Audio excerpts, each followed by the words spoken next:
Hey, what's up? What's up? What's up? What's up? What's up? Man, it had a lot of bass in it. Um, it's your girl KB. You know what I do, and you know why I do it. It is Thursday morning, and I am completely discombobulated. Let me timestamp this puppy, and let me tell you why I'm discombobulated. Okay, it is March 19th, and it is 2:23 in the a.m. And I have a lot of bass in my voice this morning. I don't understand.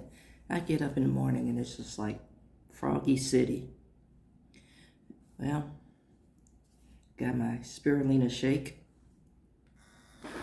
in my mixer cup and I'm blending that. Now, if you don't mix it thoroughly, it has a gritty taste, but it's still pretty good. Now, getting to the reason why I am discombobulated. Is that really a word first? Anyway, as I shared, I live close to the ocean, close to the beach. And at about 12:30 or so, 12:45, I heard helicopters. Now, I don't know if anybody was silly enough to go out on the water to do something this early in the morning, but I heard helicopters for about, I want to say a good 30 minutes, maybe even longer. I watched the news this morning and there was no explanation, so I'm going to keep checking back and forth to figure out what the hell that was.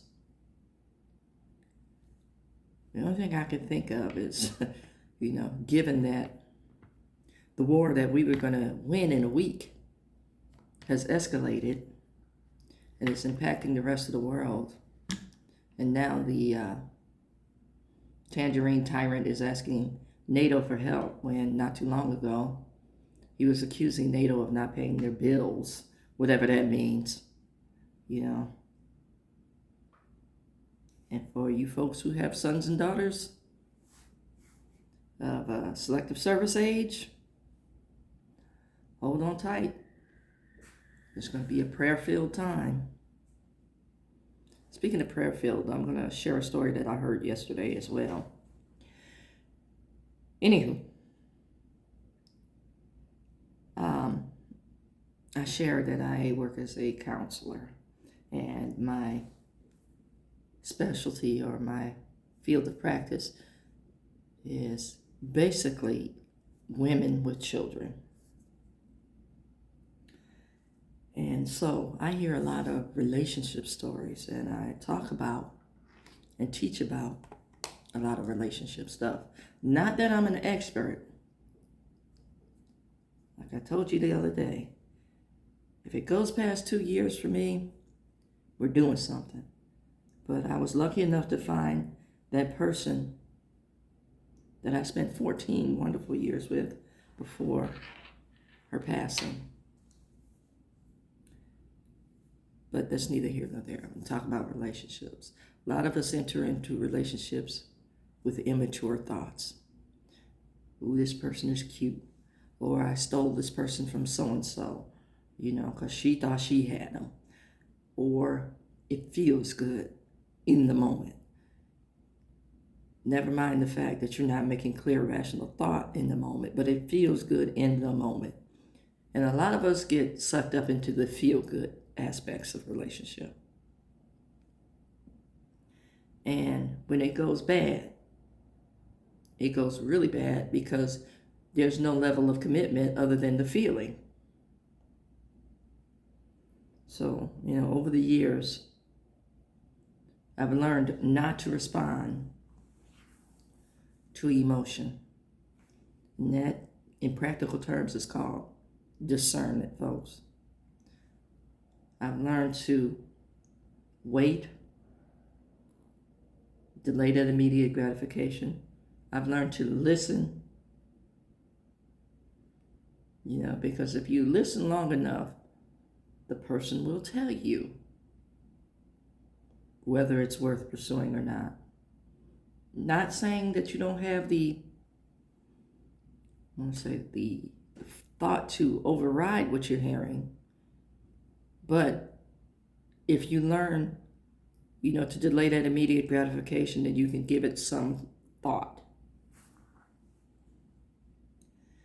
So, I tell folks all the time, now they hear something different initially. You told me to leave so-and-so. No, I will never tell you to leave a relationship. That is not my place. That is not my position. I will tell you, when you develop your sense of discernment, you'll start to wonder what you saw in the individual or what you heard from the individual. You'll start to question. And then you'll understand that your relationship lacks a foundation. So when folks ask me, are you with someone? Are you seeing someone?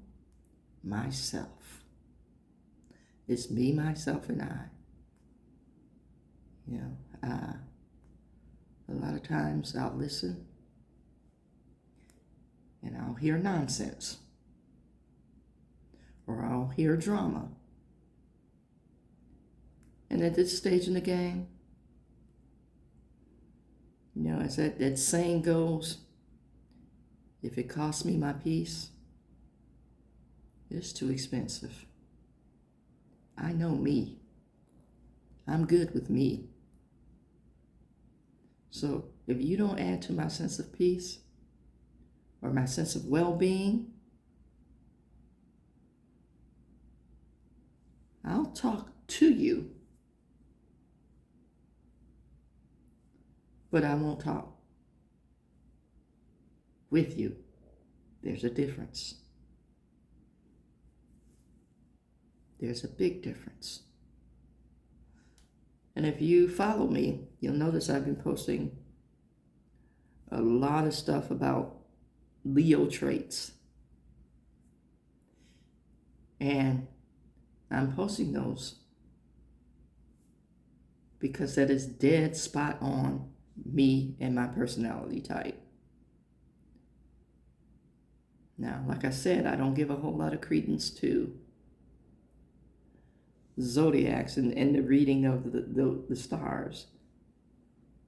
I think that's assigned to one person and one person only, or personage. That's God, who aligned the stars, who put the stars in place. But I do believe in the fact that they are positioned by a higher being. And then there's some things that go with that positioning. I may have gotten too intellectual in analyzing this, or lack of intellect, however you want to look at it, but that's how I feel. And there are some traits that are truly, truly me. So pay attention to what I'm posting when it relates to a Leo. And do you know, or you'll get a feel of how I'm going to respond to certain questions that I'm asked. And I've been asked a lot.